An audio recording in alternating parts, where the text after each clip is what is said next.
এজন্য বিশ্বনবী বলতেন আসাদুহুম ফি আমরিল্লাহি উমর, আমার দ্বীনের ব্যাপারে সবচেয়ে কঠোর ওমর। বিশ্বনবী বলতেন আমার পরে কোনো নবী নাই, কোনো রাসূল নাই, তবে আমার পরে যদি কেউ নবী হতো আমার ওমর নবী হয়ে যেত। লা নবিয়্যা বা'দি ওয়ালা রাসূল, আমার পরে রাসূল নাই, কোনো নবী নাই, তবে লাউ কানা বা'দি নবিয়্যুন লাকানা উমর।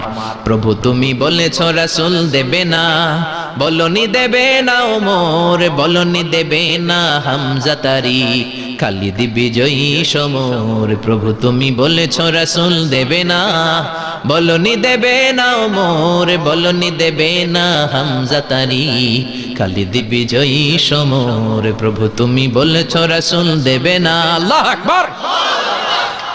মদিনায় যত মুনাফিক ছিল জমের মতো ভয় পাইতো সাইয়েদনা ওমরকে। শয়তানদের লিডার ইবলিসও ভয় পেত ওমরকে।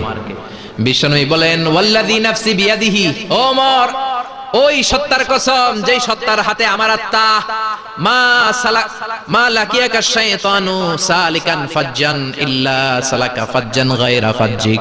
ওরে ওমর, শয়তান যদি তোমারে কোনো রাস্তায় দেখে, ইবলিস যদি তোমারে কোনো রাস্তা দিয়ে হাঁটতে দেখে, ইবলিস ওই রাস্তা রেখে দিয়ে অন্য রাস্তা দিয়ে হাঁটে। ইবলিসও সাইয়েদনা ওমর ফারুককে দেখলে, এই রাস্তা দিয়ে দেখলে ওর বাপের কি জীবনে এই রাস্তা দিয়ে হাঁটবে না, এই রাস্তা ধুইয়া ওই আরেক রাস্তা ধরবে। চিল্লায় পড়েন আল্লাহু আকবার।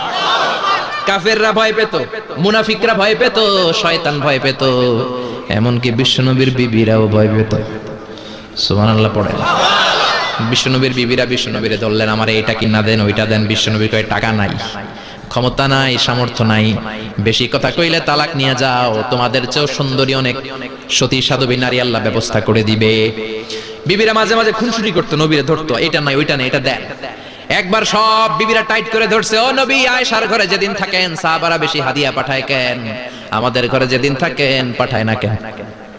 কালকে জুমার নামাজের পরে ঘোষণা দিবেন সবার ঘরে সমান সমান হাদিয়া। নবী কয় আমি হাইতান্ন। ও মিয়া, কে হাদিয়া দিবে, কটুক দিবে, এটা কি ইমাম সাহেবের কাজ? ইমাম সাহেবের বাসায় কে কোন দিন কি খাওয়াবে, কি গিফট দিবে, এটা তো কে যে গিফট দিবে তার ব্যাপার।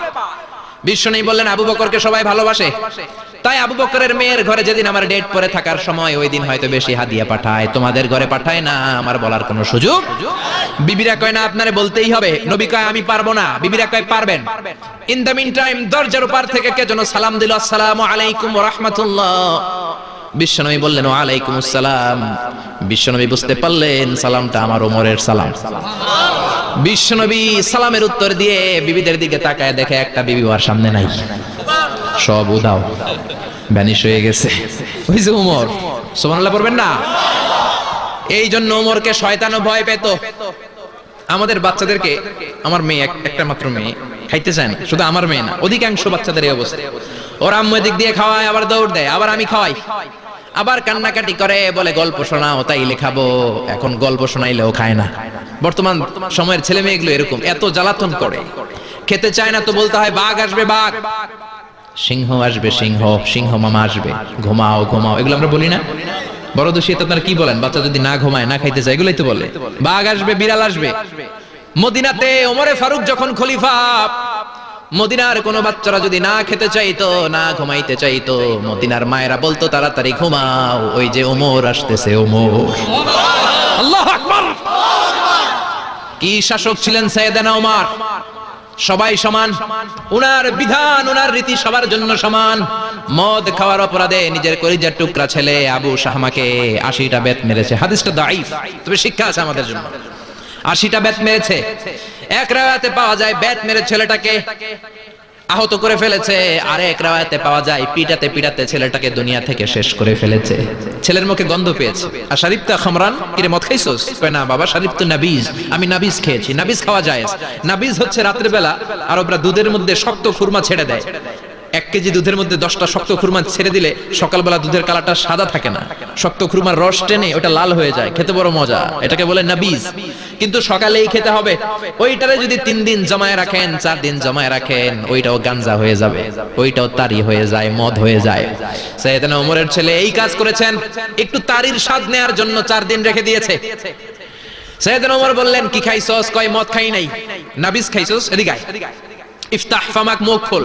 হা করার পরে মুখের সামনে নাক নিয়ে গন্ধ দেখে মদের গন্ধ, কলারটা ধরে মসজিদে নববীতে নিয়েছেন।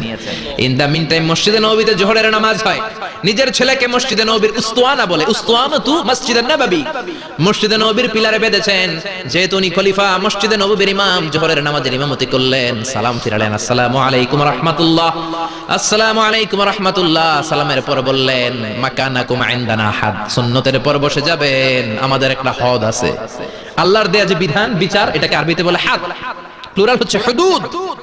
আমাদের হুদুদ আছে, মানে গুরুদণ্ড আছে, বসবেন। হাজার হাজার মানুষ সবাই ওযু করে যখন ঢুকতেছিল, দেখে আবু শামা পিলারে বাঁধা। সবাই তো আশ্চর্য, কি আজীব তামাশা, প্রেসিডেন্টের পোলা বাঁধা। নামাজের পরে বাইরে আসার পরে হাজার হাজার মানুষ তাকিয়ে আছে। কানাঘুষা শুরু হয়ে যায়। সবাই বলে কি হয়েছে? ওমর কয়, আমার টানাটানি করা যাবে না, এই যে থামেন থামেন, এখন টানলে কি হবে আমি জানি, খুব বিশৃঙ্খলা হবে, দাঁড়ায় শোনেন, দাঁড়ায় শুনলে ডবল সোয়াব, আমি চলে গেলে এরপর আপনারা টানাটানি করে ঢুকেন। কথা শুনতেছেন তো? মনোযোগ আছে? লোকদের মধ্যে কানাঘোষা। প্রেসিডেন্টের ছেলে, কেউ কয় ওমর মনে হয় মারবে না, যেহেতু নিজের ছেলে তো একটু ধমকি টমকি দিয়ে ছেড়ে দিবে। কেউ কেউ বলে না, ওমর তো এত সহজ মানুষ না, মদের বিচার তো 80টা বেত, মনে হয় 40টা মারবে। কেউ কয় না, 80টাই মারবে। ওমর চেয়ারে বসে জল্লাদরে ডাকলেন, বললেন, ইবদা বিসমিল্লাহ, নে চাবুক শুরু কর। বাইতুল মাল থেকে শক্ত সাইজের একটা চাবুক আনবি। জল্লাদ চাবুক এনে দাঁড়ালেন। ওমর বললেন, ইবদা বিসমিল্লাহ, শুরু কর। জল্লাদ মারতে শুরু করেছে। ওয়াহিদ, ইতনাইন, তালাতা, তিনটা মারার পরে এক থাপ্পড় মেরে জল্লাদকে 3 হাত দূরে ফেলে দিলেন। ধমক দিয়ে বললেন, তুই চাবুক মারস নাকি চাকরি বাসাস? আসলে জল্লাদ কিন্তু আস্তে মারে নাই, দেহের যত জোর ছিল জোর দিয়ে মেরেছে, কিন্তু ওমরের পছন্দ হয় নাই। ওমর বলে, আইন্দাকা তালাতা আইন্দে ওয়াহিদ, তোর হিসাবে চাবুক মারা হয়েছে 3টা, আমি ওমরের হিসাবে মাইর হয়েছে 1টা। চাবুক আমার হাতে দে, আমি 2 নাম্বার থেকে শুরু করি। ওমর ফারুক 2 নাম্বার শুরু করলেন, 2, 3, এক একটা চাবুক মারে, ছুপ ছুপ করে চামড়া ছিলে, রক্তগুলো মসজিদে নববীর বারান্দার পিলারের মধ্যে লাগে। ওমরের চেয়ে শক্তিশালী দ্বিতীয় কোনো পুরুষ মদিনার জমিনে ছিল নাকি? ওমরের হাতের মাইর। ছেলেটা চিৎকার দিয়ে বলে, বাবা, ও আব্বা, আর মদ খাবো না, ছেড়ে দেন, আর খাবো না। মদ তো আমি খাই নাই, আমি খেয়েছি না বীজ, 3-4 দিন রাখার কারণে একটু মাতলামি হয়েছে আমার। আব্বা, এবারের জন্য ছেড়ে দেন, আর খাবো না। ওমরের কঠোর হৃদয়ে কোনো দয়া মায়া আসে না, মারতে লাগলেন। এবার আবু শাহামার মা, ওমরের বউ, পায়ের মধ্যে ওমরের পায়ে পড়ে ডেকে বলে, ওমর, আমার কলিজার টুকরা ছেলেটারে মারিস না। 30টা বাড়ি মারা হয়েছে, আর বাকি 50টা বাড়ির জন্য এক একটা চাবুকের বিনিময়ে আমি এক একটা ওট আল্লাহর রাস্তায় সদকা করব রে ওমর। সাইয়েদনা ওমর বলে, আরে নিয়ে যাও। আবু শাহামার মা ওট দিয়ে আল্লাহর জাইন, চাবুকের বাড়ি থেকে একটা বাড়িও কমানো যাবে না, 80টা বাড়ি দেয়া পর্যন্ত পৃথিবীর কোন শক্তি আবু শাহামারে আমার হাত থেকে ছুটাতে পারবে না। আবু শাহামার মা কাঁদতে লাগলো। ওমরের মনে দয়া মায়া হয় না। 40টা বাড়ি মারার পরে ছেলে বেহুশ, 50টা মারার পরে আবু শাহামা দুনিয়া থেকে শেষ। সবাই নিস্তব্ধ, নীরবতা, পিন ড্রপ সাইলেন্স, পিন পতন নীরবতা। রাগে তখনও গড়গড় করছে ওমর। সাইয়েদনা ওমর বললেন, গোসল দে, জানাজাতে কবর দে। কবর দেওয়ার পরে ওই কবরের উপর 51 নাম্বার থেকে মারা শুরু করলেন। 52, 53, 60টা, 70টা, 80টা চাবুকের বাড়ি কবরের মধ্যে বিশাল বিশাল বড় বড় বাড়ি মেরে আঘাত করে আল্লাহর ডেকে বললেন, আল্লাহ, আমার ছেলে হওয়ার কারণে, প্রেসিডেন্টের ছেলে হওয়ার কারণে আমি পার্সিয়ালিটি করি নাই, একটা চাবুকের বাড়িও কম দেই নাই। কিয়ামতের দিন তুমি আমারে জালিমদের কাতারে দাঁড় করাতে পারবা না। আল্লাহু আকবার। ওই ওমরের শাসন যদি দেশে থাকতো, দেশটারে মদিনা বানাইতো কে? এখন রিকশাওয়ালার পোলার জন্য এক নিয়ম, প্রধানমন্ত্রীর পোলার জন্য আরেক নিয়ম, কুলিওয়ালা ঠেলাওয়ালার জন্য এক নিয়ম, প্রেসিডেন্টের মেয়ের জন্য আরেক নিয়ম। জোরে বলেন ঠিক কিনা? সবার জন্য যদি এক নিয়ম হতো, চুরি করলে যদি হাত কাটা হতো, জিনা করলে যদি পাথর মেরে গর্দানটা উড়িয়ে দেয়া যেত, বাংলার জমিনে আর কোনো চোর আর জিনাখোর পাওয়া যেত না। চুরি করলে হাত কাটো কার আইন? তবে এটা কলা চোর, মুরগি চোর, ডাব চোর, আম চোর না। যেই চোরগুলো একটা কলমের সিগনেচারের খোঁচায় দেশের 1000 কোটি টাকা মেরে দেয়, ওই চোরদের হাত আগে কাটতে হবে। যেরকম ঠিক কিনা? এক কলমের খোঁচায় শেয়ার বাজার খাইয়া ফেলায়, হলমার্ক খাইয়া ফেলায়, দেশের টাকা সুইজারল্যান্ডে পাঠায়, ওই চোরগুলার হাত। জোরে বলেন ঠিক কিনা? এজন্য বিশ্বনবী বলতেন, আসাদুহুম ফি আমরিল্লাহি উমর। আল্লাহর দ্বীন বাস্তবায়নে সবচেয়ে কঠোর সাহাবী ছিলেন ওমর।